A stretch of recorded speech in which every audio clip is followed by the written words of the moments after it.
The progressive era in Texas, like the national movement it paralleled, remains difficult to define neatly. Historians continue to debate how progressive a period can truly be when it coincided with state-sanctioned or state-ignored violence against Mexican Americans and African Americans, and when many reforms reinforced cultural conformity rather than expanding freedom. Prohibition, English-only education, and standardized curricula all reflected a desire for social order, not simply social improvement. Even hallmark achievements such as woman suffrage were limited in practice to more affluent white women. The re-emergence of the Ku Klux Klan in the 1920s, with its emphasis on moral regulation, nativism, and coercive social control, only sharpened the paradox. Although historians often frame the progressive era as spanning the early 1900s, its roots in Texas stretch back to the decline of populism in the late 1890s, and its influence lingered until Miriam A.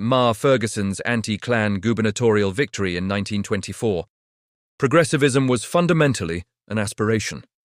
The belief that society could be improved through science, engineering, professional expertise, and laws designed to discipline the complexities of modern life.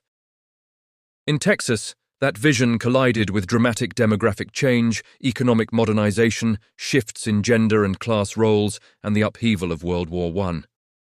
The result was a reform movement, both dynamic and deeply contradictory. During this period, Texas transformed from a sparsely populated rural state into a more urban and diverse one.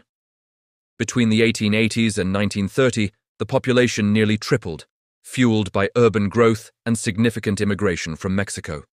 While European immigration slowed during and after World War I, the number of ethnic Mexicans and Texas-born Hispanics grew sharply, and African Americans began moving into Texas cities in greater numbers. By 1920, several Texas cities surpassed 100,000 residents. This demographic shift excited those who saw cities as engines of modern progress and alarmed those who feared social disorder, immigration, and cultural change. Urbanization brought attention to public health. In 1903, Texas established a more structured Department of Public Health and Vital Statistics, pursuing clean water, sanitation projects, mosquito control, and disease prevention campaigns. Women's clubs organized local sanitation drives, and medical professionals gained greater authority through licensing and state oversight. The devastating influenza pandemic of 1918-19 revealed the limits of these reforms but underscored public health as a state responsibility. Schools became another major venue for reform and exclusion. Texas expanded high schools, strengthened colleges within racially segregated systems, and centralized administration through the State Superintendent of Public Instruction. The Permanent University Fund, enriched by oil discovered on public lands in 1923, accelerated the growth of UT and Texas A&M. Yet this growth also came with cultural uniformity. By the early 1920s, Texas required English-only instruction, displacing long-standing bilingual education in German, Czech, and Spanish. The progressive commitment to standardization improved educational access while simultaneously imposing racial and cultural boundaries. Progressive reforms also reshaped politics, often by limiting who could participate. The poll tax of 1902, sold as election reform, immediately suppressed turnout among poor voters, especially African Americans and Mexican Americans. Combined with intimidation, white-only primaries, and the collapse of populism, the poll tax ensured one-party Democratic dominance for decades.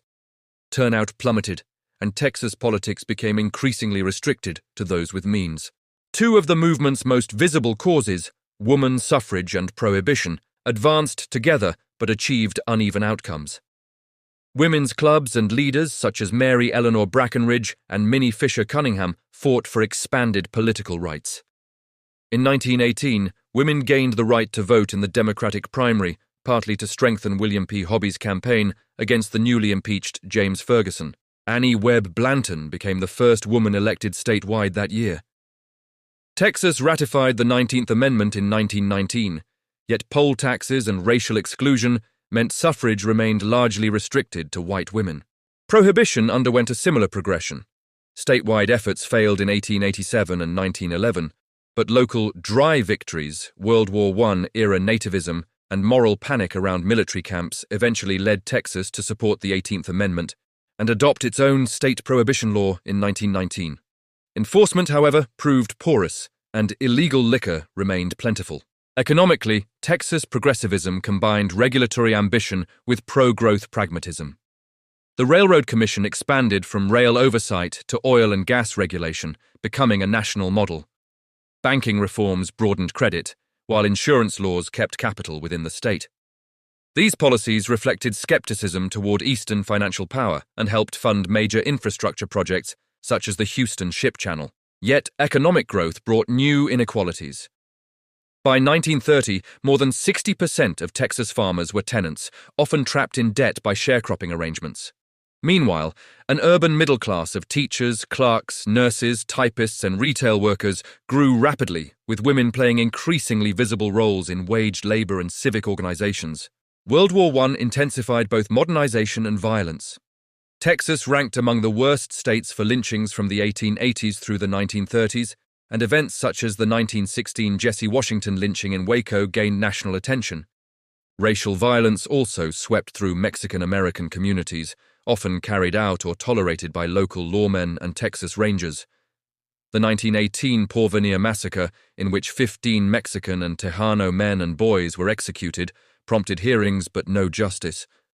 As violence drew negative national attention, some white civic leaders began to worry about Texas's image and economic prospects. The rise of the Ku Klux Klan in 1920 further polarized the political landscape.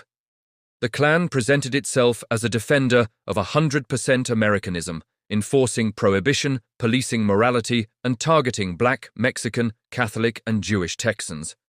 Its influence peaked with the election of Earl B. Mayfield to the U.S. Senate in 1922, but its coercive tactics soon fractured the Progressive Coalition. By the mid-1920s, the Progressive Coalition had splintered. World War I disillusionment undermined the idealism that had energized earlier reforms, and Texas's internal contradictions, modernization paired with segregation, educational expansion paired with cultural uniformity, economic growth paired with deepening inequality, became impossible to ignore. Yet the era left a lasting imprint. A professional health bureaucracy, a statewide school system, the ascendance of UT and Texas A&M through the Permanent University Fund, modern infrastructure and banking systems, and the powerful Railroad Commission. At the same time, the ideological divide the era opened within the Democratic Party between small government conservatives and activist reformers foreshadowed the partisan realignments that would eventually make Texas a Republican stronghold. In the end, progressivism in Texas both modernized and marginalized. It created opportunity for some while imposing conformity and exclusion on others. That dual legacy, progress that uplifted and progress that oppressed, explains why both contemporaries and historians remain ambivalent about what progress truly meant.